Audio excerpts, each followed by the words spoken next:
So you're pretty frustrated because you bought all this new equipment and your recordings still sound like shit. Keep on watching this video. Thinking that you would be a cure and you made me insecure about me. What's up, everybody? Chris Lee back with another United Destiny Entertainment tutorial video. Hey, check this out. If you're new to this channel, be sure to hit that subscribe button as well as the notification bell to get more videos like this in the future. All right, so what it is, guys, Chris Lee back with another video. So check this out. You've been spending a lot of money.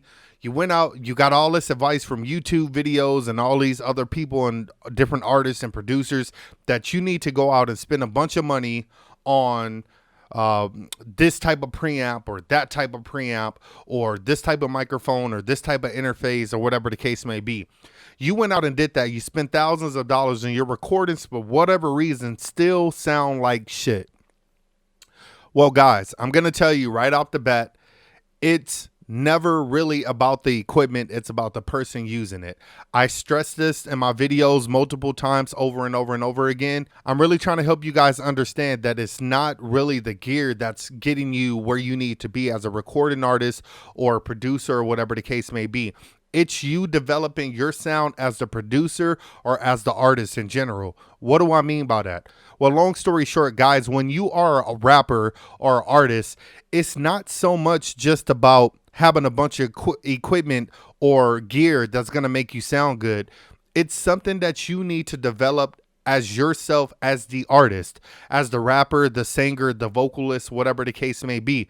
You need to develop your sound. You need to find you. You need to find something that makes you unique, whether that's something that you do with your vocals, whether that be something that you kind of, you know, if there's a particular softness to your vocals or a particular raspiness or, you know, a different type of sound or accent or whatever the case may be.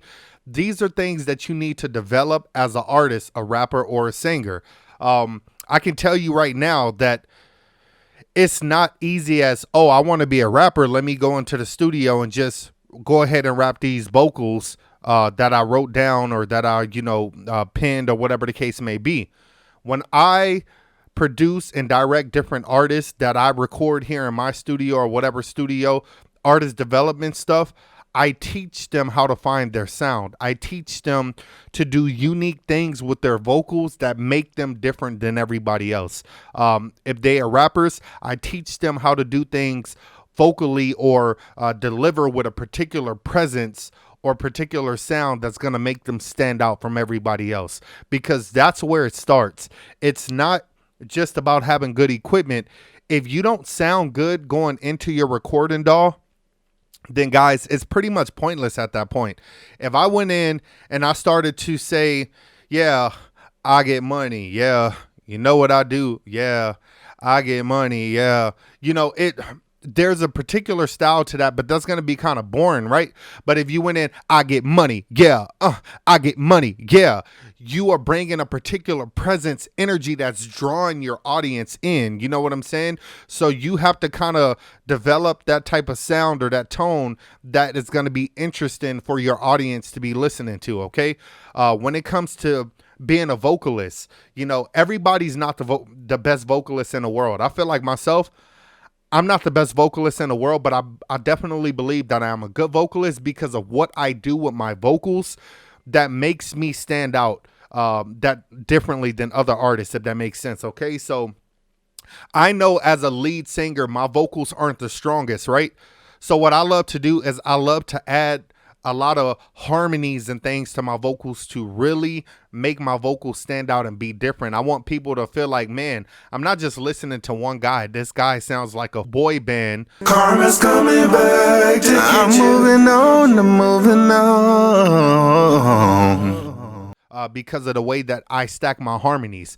That's my particular style, or there may be things that I do with my falsettos or my runs or whatever the case may be that's going to make my audience want to listen to my music, okay?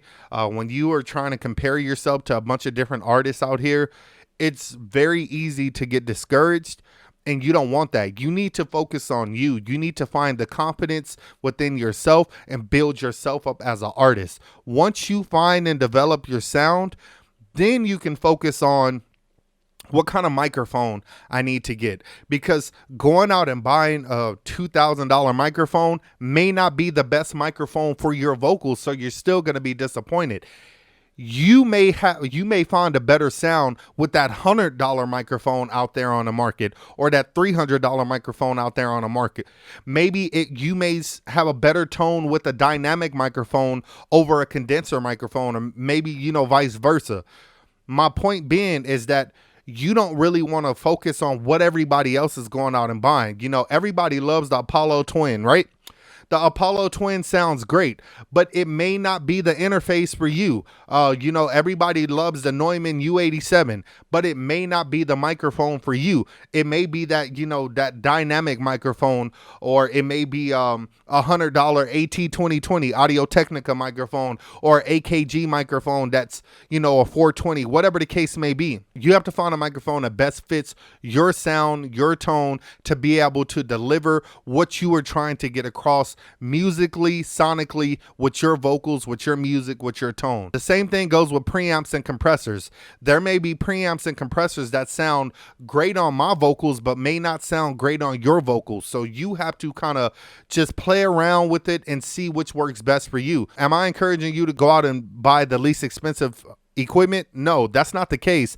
But I'm also not encouraging you to go out and spend thousands and thousands of dollars on equipment that you either don't know how to use properly or don't sound good on your vocals. So my point is not to get discouraged.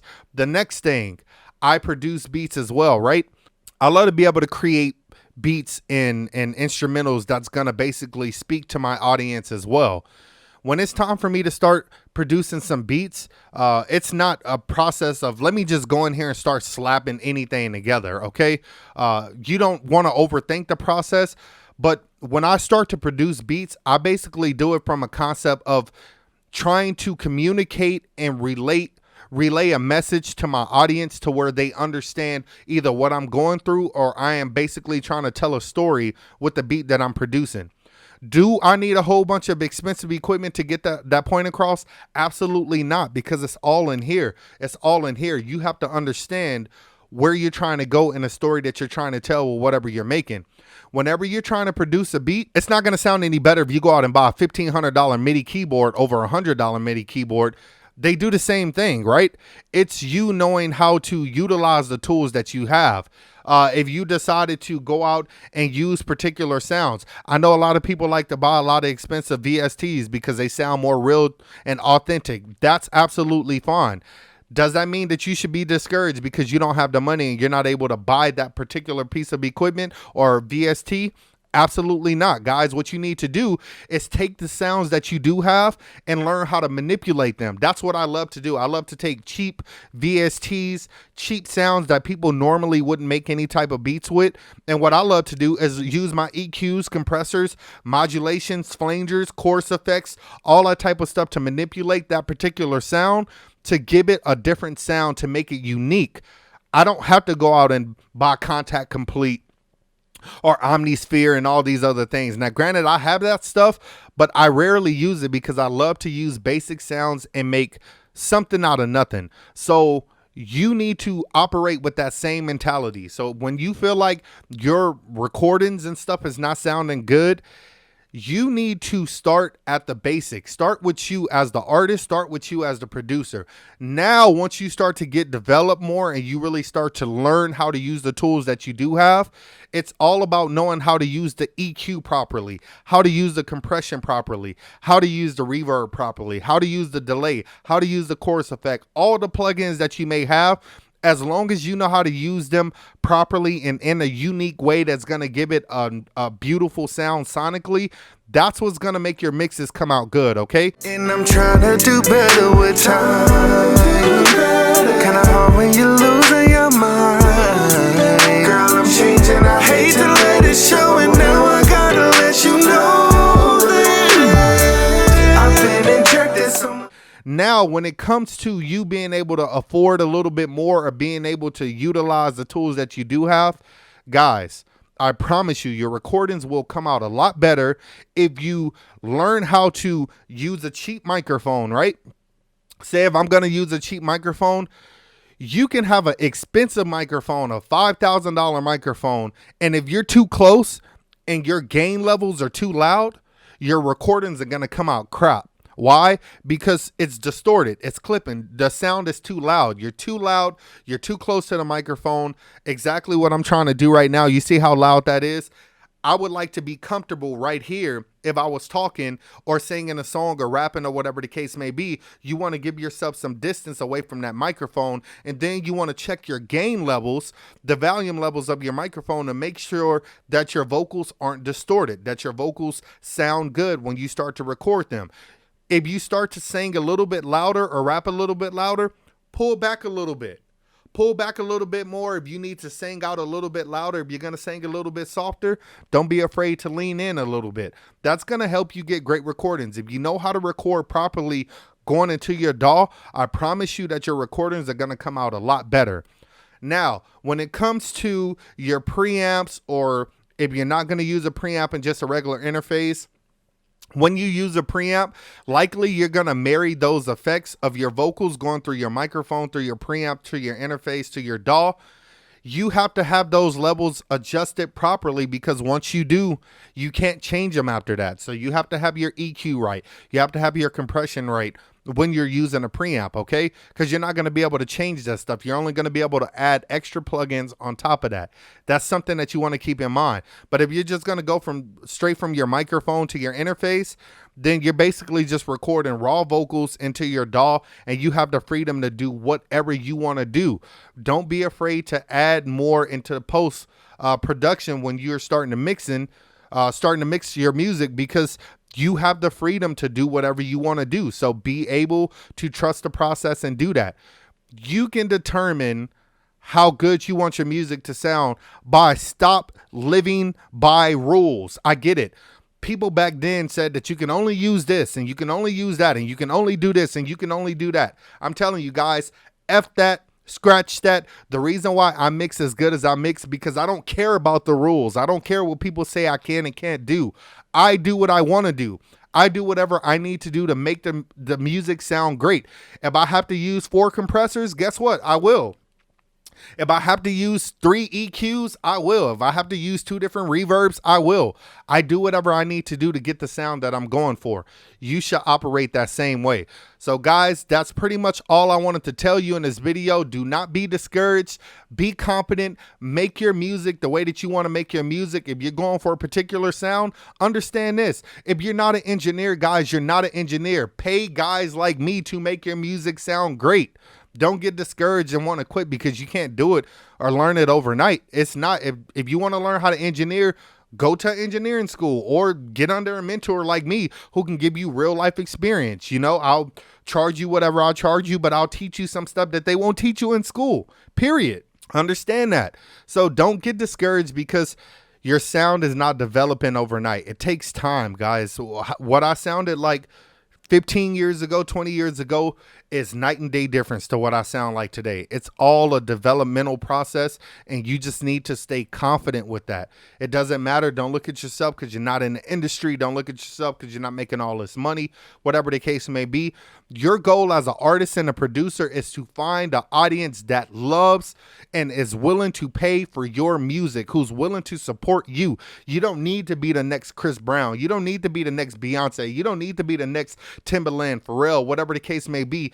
Be the next you. Be the only you. Be the original you. Make people want to gravitate to your music based off what you do, your sound, and how you operate as an artist or producer or whatever the case may be. So get your tone, develop your sound, develop your presence, you're confident, figure out you first as an artist, and then start focusing on your equipment. I need to get this. I need to get that. But then get your equipment. Start learning how to utilize your EQs, your compressors, or just tell your engineer what you want to sound like, and he can get that accomplished. I do it for my clients all the time. I develop the sound that makes them sound better than what they imagine themselves sounding like, okay? I develop artist sounds when I work with different artists, artist development, to help them go from just a singer into an artist, and just a, you know, from just a basic rapper into that that artist that has a particular style of swag that's marketable, sellable, that's gonna get people to say, hey, I want to buy his music because his sound, his tone, the mixing, his swag, everything. That's what you need to develop. Guys, that's pretty much it for the video. If you enjoyed this video, go ahead and give me a thumbs up, leave me some comments, let me know what you think. Did this advice help you? If it did, go ahead and let me know how it helped you. Did it make you more confident? Did it help you want to make more music? Is it basically helping you develop who you want to be? Is it giving you that confidence that you need to start doing music again? Whatever the case may be, guys, if it didn't help you, leave me some comments and let me know why it didn't help you, because I really want to help you guys grow as artists, producers, you name it. It doesn't matter what industry that you're in. That's what I'm here for. So hit that subscribe button, hit that notification bell to get more videos like this in the future. And as always, stay tuned for the next video. I'm not myself, no. This is something that I'm working on. Your infections is eating away. Dying inside, it won't be long. I just wanna survive, I just wanna live, yeah. I'm infected like a zombie with no time left. Suddenly I'm losing my mind, thinking that you would be a cure, and you made me insecure about me. I'm smart. They say